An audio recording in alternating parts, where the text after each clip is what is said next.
6 months of, and this is CR du jour. So this is CO, this is CR du jour, wearing an appliance for 6 months, nighttime only.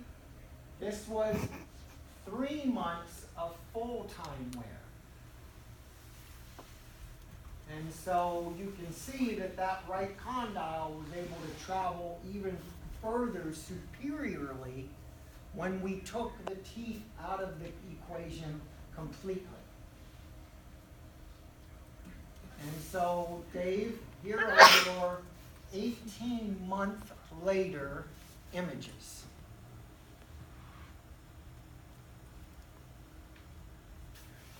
So close, open, okay. So these, oh shoot. Okay.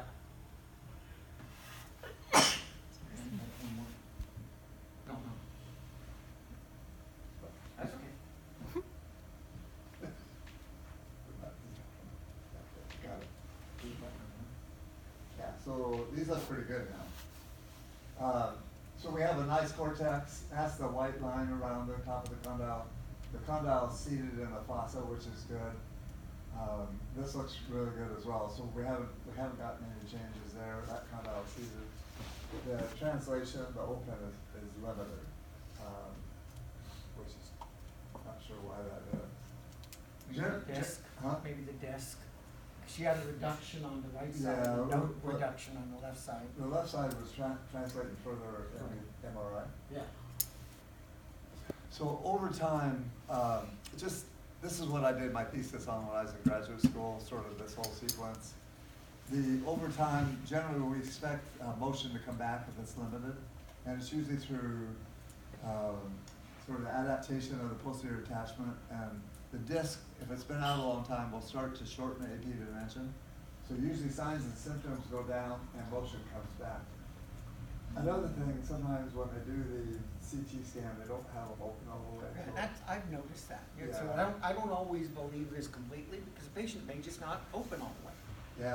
yeah, sometimes they put they have them open into their chin rest, and the only way they can open is to tip their head down, and that doesn't work. And these were taken up in Idaho Falls, so God knows Yeah. what was happening up in Idaho. It's a good study, but it's just, yeah, you're right. So now we start our diagnosis. So Dave actually said, you got a green light. But think about what would have happened had I done dentistry back when 10 other dentists wanted to do dentistry on Beth. And I did not let this condyle heal. And so we mounted upper models, 3-dimensional movement, and what did we talk about this morning? Face rules. Rule number 1, get the condyle healthy and seated. Rule number 2, anterior coupling. Rule number 3, just throw in the posterior teeth. So we got to throw in the posterior teeth. Posterior teeth, back teeth. So we got rule number 1. Now let's see rule number 2. So how am I going to do rule number 2? I'm on a hinge, I've done a tracing, and I'm going to cut out the back teeth.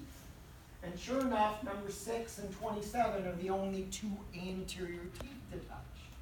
And so now the next thing I'm going to do is start equilibrating the anterior teeth to see if I have a vertical problem or a horizontal problem. And so there was the first contact, which would make sense. That was the right cuspid. And so now we're going to start equilibrating the upper and lower teeth to actually come in and see if I can establish an anterior relationship. And through some reshaping of the upper and lower anterior teeth, I was able to get all the anterior teeth to couple. And then once I got all the anterior teeth to couple, I just added wax to the posterior. Now Tom Bosta's phone rings. Right? Take over. I remember. Jeff was a little concerned about this. He said, Tom, I got Beth all her back teeth. These are virgin, beautiful teeth. And he was concerned about that. And he said, you know,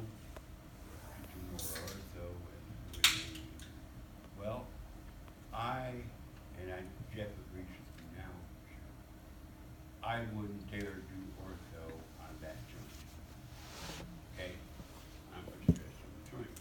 And I says, okay, so what are your options, orthodontic surgery, put this closer together?